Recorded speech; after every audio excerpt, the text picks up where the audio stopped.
রাজধানীর উত্তরার একটি বেসরকারি কলেজের এক শিক্ষার্থী বেশ কয়েকদিন ধরে লক্ষ্য করছেন বাসা থেকে বের হলেই আশেপাশের কিছু মানুষ তার দিকে কৌতূহল দৃষ্টিতে তাকিয়ে থাকে। প্রথমে তিনি বিষয়টি স্বাভাবিকভাবেই নিচ্ছিলেন।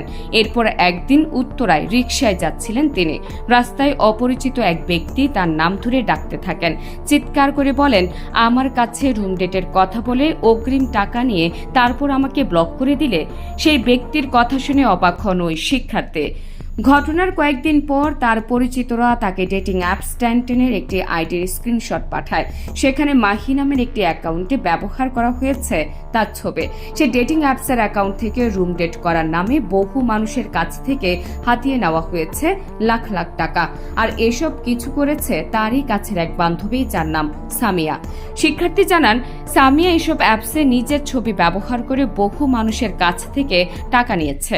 রুম ডেটের কথা বলে 200 টাকা থেকে শুরু করে 50,000, এমনকি সুযোগ বুঝে লাখ টাকাও নিয়েছে কারো কারো কাছ থেকে।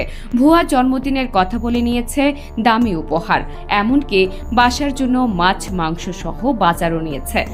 বান্ধবীর দ্বারা এমন হেনস্থার শিকার হয়ে আইনের আশ্রয় নেয় সেই শিক্ষার্থী। শেষমেশ বান্ধবীর নামে থানায় সাধারণ ডায়েরি করতেও বাধ্য হন তিনি।